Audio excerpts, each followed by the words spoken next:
Hello viewers, আজকে নতুন ভিডিওতে আমাদের সাথে থাকার জন্য ধন্যবাদ। তো ইদানিং আপনারা হয়তো অনেকেই লক্ষ্য করেছেন যে আমরা যখন পেট্রোল পাম্পে বাইকে পেট্রোল নিতে যাই তখন দুই একজন লোক পাওয়া যায় যারা আমাদের কাছে পেট্রোল এডিটিভ নিয়ে আসে। আইসা বলে যে ভাই, আপনারা যদি এই পেট্রোল এডিটিভটা আপনার বাইকে পেট্রোলের সাথে ব্যবহার করেন তাহলে আপনার বাইকের পারফরমেন্স বাড়বে, আপনার বাইকের মাইলেজ বাড়বে, আপনার বাইকের ইঞ্জিন ক্লিন হবে, আপনার বাইকের ইঞ্জেক্টর ক্লিন হবে, হ্যাং ত্যাং বক্কর চক্কর অনেক কিছু।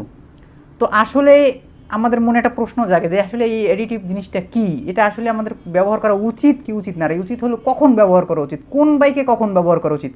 তো আজকের ভিডিওতে মূলত আমি এই পুরো ডিটেলসটাই আপনাদের বলার চেষ্টা করব সহজ ভাষায়, যতটুকু আমার পক্ষে সম্ভব।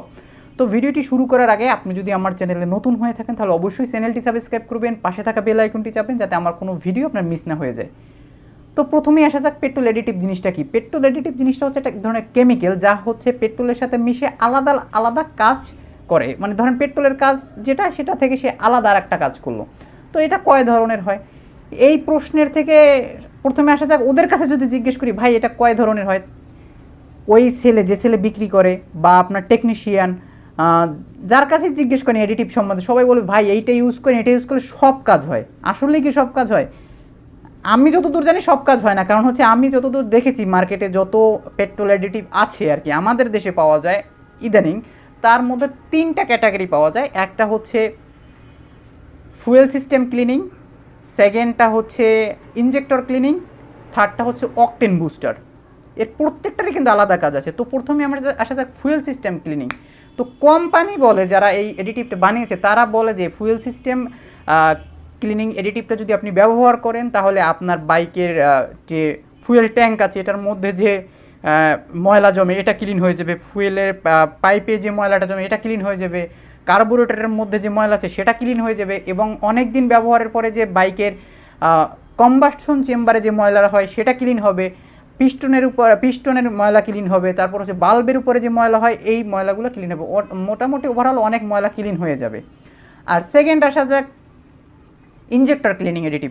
এটা মূলত হচ্ছে যে গাড়িতে ইনজেক্টর আছে ফুয়েল ইনজেক্টর, ওই ফুয়েল ইনজেক্টর ক্লিন হবে, এটাতে আদার্স কোনো ক্লিনিং কিন্তু হবে না, সামান্য পাইপ ক্লিনিং হতে পারে। এবার আসা যাক অকটেন বুস্টার, যেটা এটা তো ভাই মোটামুটি হিউজ মার্কেটিং করে এটার। কিন্তু অকটেন বুস্টারটা হচ্ছে মূলত হচ্ছে পেট্রোলের মধ্যে যে অকটেনের রেটিংস আছে সেই রেটিংসের মাত্রাটা বাড়াই দেয়, যার কারণে হয় কি কোম্পানির মতে যে কম্বাসশন চেম্বারে ফুয়েলের অপচয় হয় না, ফুয়েল যতটুকু ফুয়েল যায় ততটুকুই জ্বলে, মানে ফুয়েলটাকে কম্বাসশন চেম্বারে জ্বলার জন্য সাহায্য করে, সহজ কথা। তো এখন হচ্ছে এই এডিটিভগুলো আমাদের ব্যবহার করা উচিত কিনা। অবশ্যই আপনি ব্যবহার করতে পারেন, তবে সব সময় মাথায় রাখবেন যে আপনার বাইকের ন্যূনতম ওয়ারেন্টির যে কয়দিন আছে ওই কয়দিন এই এডিটিভ কোনো এডিটিভই ব্যবহার করবেন না, ওয়ারেন্টির পরে ব্যবহার করতে পারবেন। তো প্রথমে যে এডিটিভটার কথা বলেছিলাম fuel in system cleaning additive, সেটা হচ্ছে আপনি ব্যবহার করবেন বা করতে পারেন আপনার বাইক যদি সর্বনিম্ন 30,000 কিলো চলে থাকে, তারপরে এর আগে আপনি এডিটিভটা ব্যবহার করার দরকার নেই, যতই বলে থাকে ওরা, কারণ এর আগে আপনার বাইকে যদি এটা ব্যবহার করেন এটার ফলাফল আপনি অতটা পাবেন না। ইনজেক্টর ক্লিনিং অনেকেই আছে, তাহলে ইনজেক্টর ক্লিনিং ওটা ব্যবহার করবো, এটা ব্যবহার করলাম সাথে এটাও ব্যবহার করলাম। এটাও একটা সমস্যা আছে, কারণ হচ্ছে কি আপনার বাইকে যদি কার্বোরেটর থাকে তাহলে আপনি ইনজেক্টর ক্লিনিং দিয়ে করবেন কি, শুধু শুধু অপচয় করবেন। অকটেন বুস্টার এবার আসা যাক, এটা হচ্ছে সবচেয়ে বড় ভাওতাবাজি। তা আপনি তো বলবেন না ভাই ভাওতাবাজি নেই, তো অকটেনের রেটিং যদি বাইরে যায় তাহলে তো আমার বাইকের পারফরমেন্স বেড়ে যাচ্ছে, আমি তো বেশি রাইড করতে পারতেছি, আমার অপচয় কমছে। আসলে ভাই আমাদের দেশে সর্বোচ্চ 165 সিসির মতো গাড়ি আমরা চালাইতে পারি।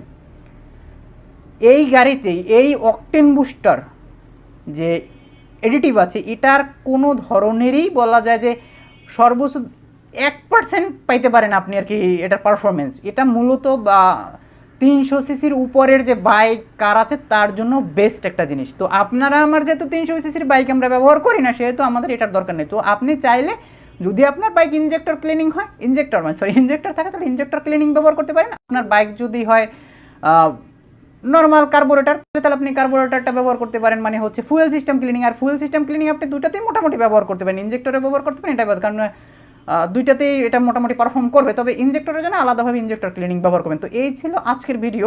তো আমি চেষ্টা করেছি আমার মতো করে বোঝানোর জন্য, যে আপনারা কতটুকু বুঝতে পেরেছেন না পেরেছেন অবশ্যই কমেন্ট করে জানাবেন। তারপরও আমার যদি কোনো ইনফরমেশনে ভুল থাকে সেটা অবশ্যই কমেন্ট করে জানাবেন। তো ভালো থাকবেন, সুস্থ থাকবেন, দেখা হবে পরের ভিডিওতে।